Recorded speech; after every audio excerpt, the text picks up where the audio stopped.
ketika seorang muslim dalam kondisi terjepit, maka dia dianjurkan untuk beristighatsah kepada Allah Subhanahu wa taala. Berarti misalnya di atas pesawat yang sudah genting dan lain sebagainya, kita beristighatsah karena memang istighatsah yang ditujukan atau keadaannya adalah ditujukan untuk keadaan yang darurat. Keadaan yang darurat.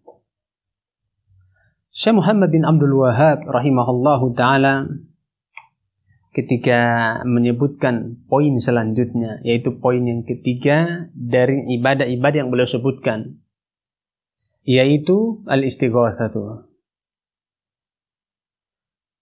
Al-istighatsah atau meminta tolong kepada Allah Subhanahu wa taala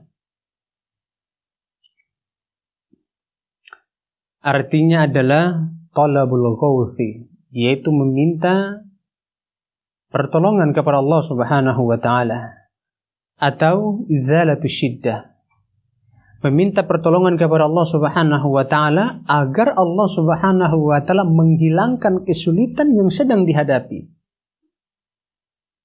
yaitu meminta tolong kepada Allah untuk menghilangkan kesulitan yang sedang dihadapi oleh seseorang.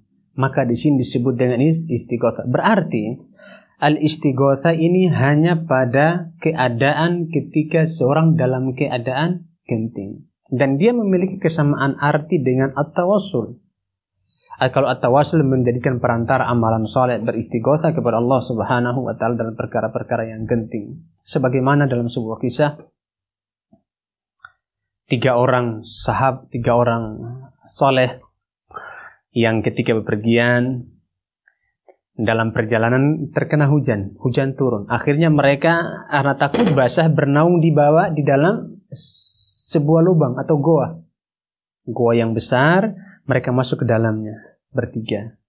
Begitu mereka masuk sampai di dalam, tergelincirlah sebuah batu yang sangat besar dari puncak, kemudian menutupi mulut goa. Dan subhanallah, pada saat itu tidak ada alat berat yang mengangkat batu.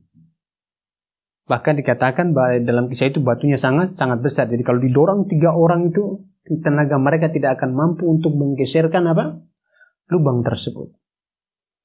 Nah, kalau mereka tidak keluar dari lubang ini, maka tentunya mereka akan meninggal dunia, atau bahkan akan binasa, karena mungkin ditimpa lapar, tidak ada makanan, atau mungkin mereka bawa bekal, tiba-tiba bekalnya habis, atau dengan kondisi gelap yang begitu sehingga tidak mendapatkan cahaya. Ya, akhirnya mereka berdoa atau beristighatsah kepada Allah Subhanahu wa taala. Namun mereka beristighatsah dengan cara bertawassul kepada Allah Subhanahu wa taala dengan amalan-amalan yang saleh, dan kondisi mereka ini sangat genting. Kenapa dikatakan sangat genting? Karena kalau seandainya batu tersebut tidak disingkirkan, maka mereka akan binasa dalam. Subhanallah. Allah Subhanahu wa taala Maha mengetahui tatkala mereka berada di dalam goa. Gak ada satu pun yang melihat mereka.